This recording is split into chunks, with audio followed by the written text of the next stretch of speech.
नमस्कार भाई और बहनों, आप देख रहे हैं यूट्यूब चैनल परवरिश विद प्रभा सिंह।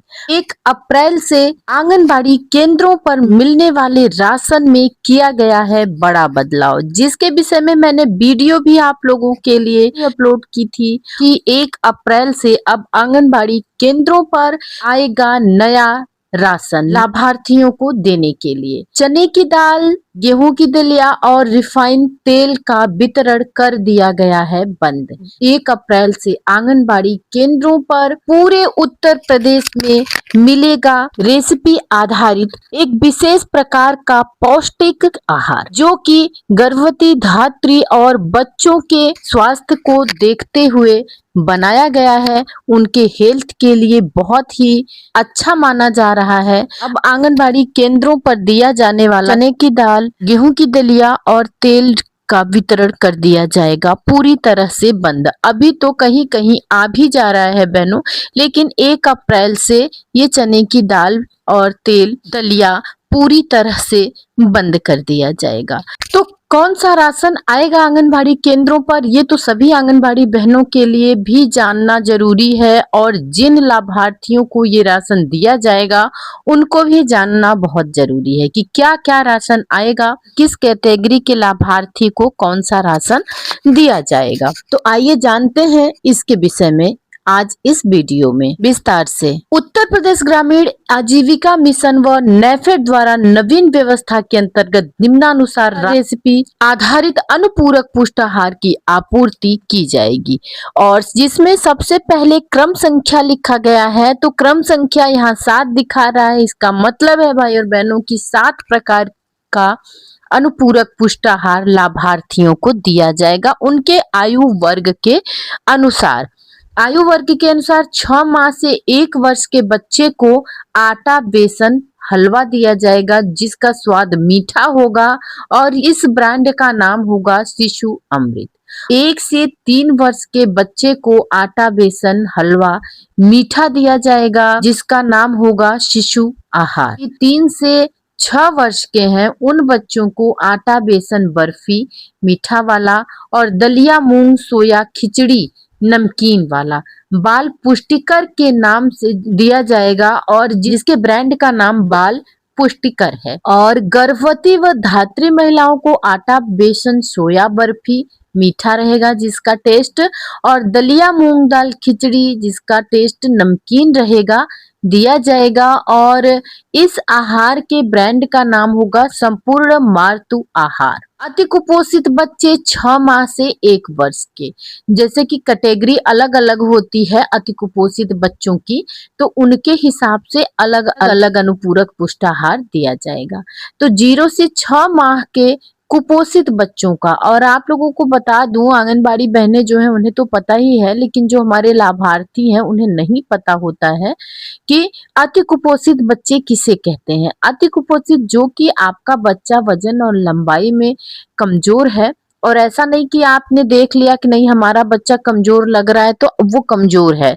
ये कमजोरी इस हिसाब से नहीं मापी जाती है, बल्कि आंगनबाड़ी कार्यकर्ता प्रति महीने लाभार्थियों का वजन लेती हैं, उसे मॉनिटरिंग करने के लिए पोषण ट्रैकर पर फीड करती हैं, और जब वो पोषण ट्रैकर पर फीड होता है तो पोषण ट्रैकर मॉनिटरिंग करने के बाद अपने ही आप बता देता है कि कौन सा बच्चा कुपोषित है, कौन सा अति कुपोषित है, किस बच्चे की हाइट कम है, किस बच्चे का वजन कम है। तो सारा कुछ आंगनबाड़ी कार्यकर्ता के पोषण ट्रैकर में आ जाता है। वहां से पता चलता है कि बच्चा कुपोषित है, अति कुपोषित है, क्या है। बच्चे की ग्रोथ मॉनिटरिंग करके आंगनबाड़ी कार्यकर्ती लाभार्थियों को बताती हैं।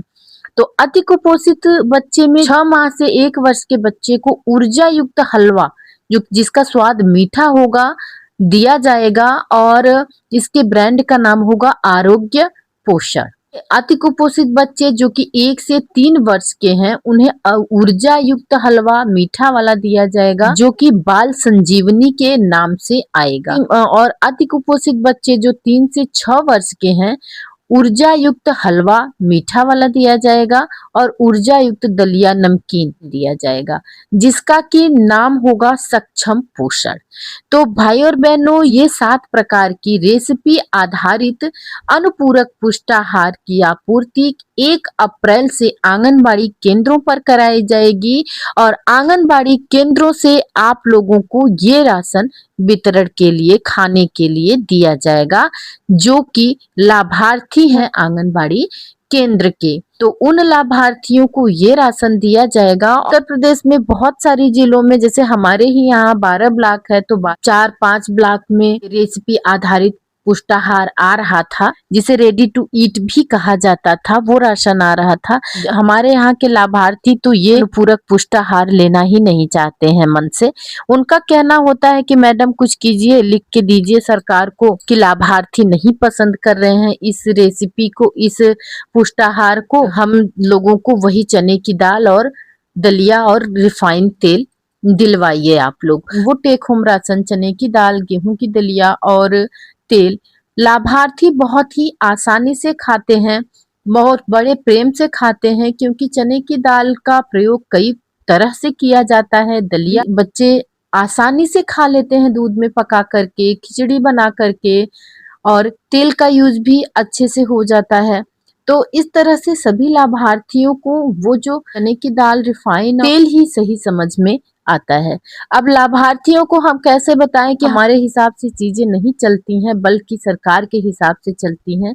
अब सरकार पूरे भारतवर्ष में उत्तर प्रदेश रेसिपी आधारित अनुपूरक पुष्टाहार आपूर्ति में पहला राज्य बनने जा रहा है। सरकार को लग रहा है कि ये चीजें बहुत सही होती हैं, ये लाभार्थी खाएंगे। भाई अब जो किया जा रहा है वो मानक के अनुसार ही किया जा रहा है। लाभार्थियों के स्वास्थ्य को देखते हुए, उनके स्वास्थ्य को बेहतर बनाने के लिए ये रेसिपी आधारित अनुपूरक पुष्टाहार आंगनबाड़ी केंद्रों पर दिया जाएगा, जिससे कि आंगनबाड़ी केंद्र के लाभार्थी का स्वास्थ्य अच्छा हो सके। अब 1 अप्रैल से देखते हैं भाई और बहनों की जो ये पूरक पुष्टाहार दिया जाएगा लाभार्थियों को खाने के लिए, बच्चों को, गर्भवती धात्री महिलाओं को, तो उनको कितना पसंद आता है, क्या होता है। तो अगर आप लोग भी लाभार्थी हैं और आप लोगों को कौन सा राशन ज्यादा सही समझ में आता है, ये रेसिपी आधारित अनुपूरक पुष्टाहार या वही चने की दाल, गेहूं की दलिया और तेल, मुझे कमेंट द्वारा जरूर बताइएगा भाई और बहनों। फिर मिलेंगे अगले वीडियो में एक नई जानकारी के साथ। नमस्कार भाई और बहनों।